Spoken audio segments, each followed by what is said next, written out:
Hello to everybody that watches this little video. Firstly, thank you for watching.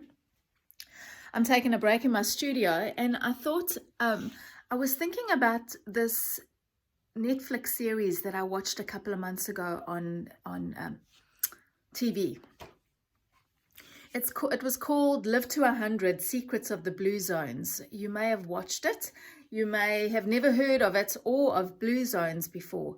So it's about these 5 communities that are scattered around the globe, where the people that live in these communities have extremely long, vibrant lives. Like, they're living up until 90s, 100, and really healthy lives.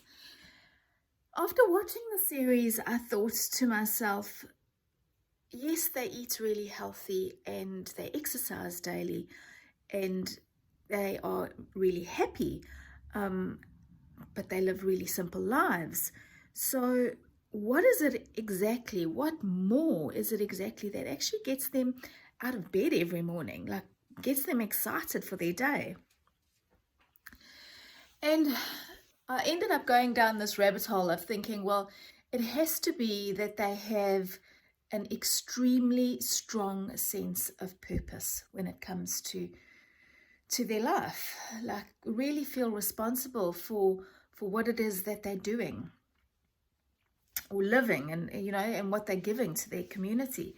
And it meant that I then looked at sense of purpose, like what is our sense of purpose? How do we increase our a sense of purpose or strengthen it? What are the fundamentals of doing that? And I came up with 3 main fundamentals, just thinking about the series and thinking about my own life. Now, you may think, oh, Angela, why are you even sharing this with us? You're an artist and we want to be hearing about your art.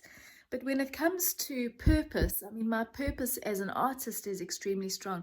One of the reasons I get out of bed every morning is because I want to be painting these amazing paintings and putting them out into the world that make people feel good and make people conscious of what feelings are coming up for them, and potentially make some change in this world. Because goodness, even if it's just for a couple of minutes in the day, the world that we live in is quite a scary and crazy place most times.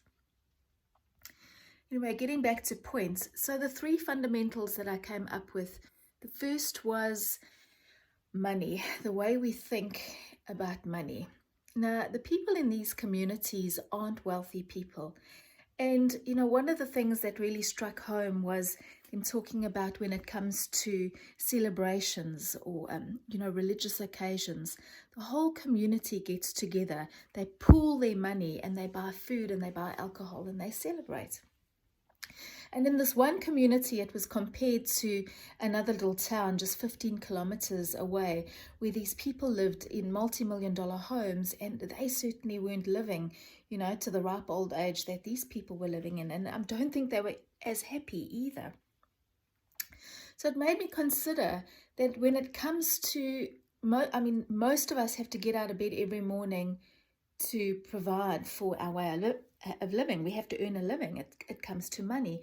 But I really think it is so important how we think about our money, like how we think about money, how we think about what we do, like how much joy are you getting from whatever it is that you're doing every day. Is it purely just for the money? And if that is the case, then so be it, because we all have to, you have to survive. But then it comes down to the next fundamental, which is really important, and that's community.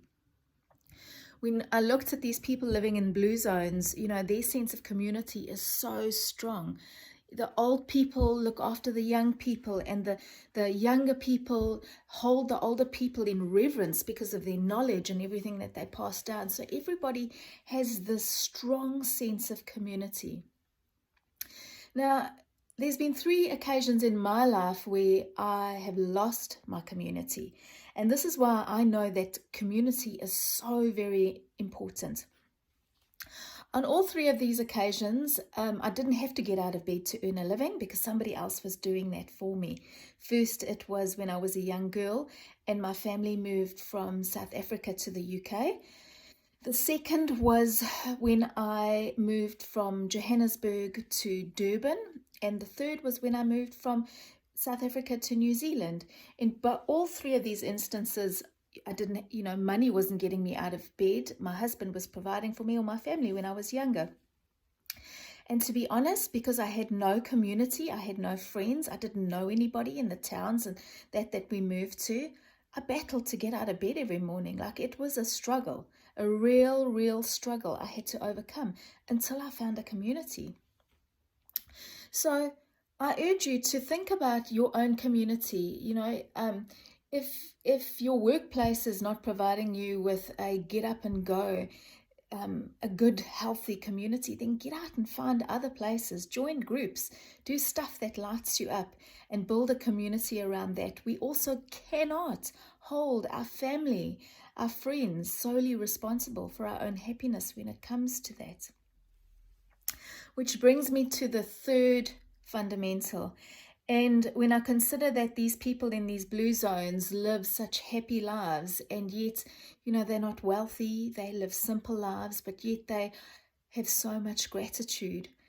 Gratitude has to be the third, and maybe if not one of the most important of all three of the fundamentals, because gratitude, I think, if we all have simply are extremely grateful, take a look around us, and are extremely grateful for what we have in the here, in the now, and we're not always continuing to, look beyond ourselves and think, oh, when we get to this goal or get to that goal, then we'll be happy, or then we'll. But if we really just accept where we are right then and are just grateful for everything that we have, that then goes a very long way in us simply just getting out of bed every morning with a spring in our step. So I know this little talk wasn't all about art, and thank you for those that have stuck along. I see I've spoken for 7 minutes, so thank you for all of those. If you've stuck along and listened to the whole ride, then well done. And wherever you are, have a lovely day. Thank you.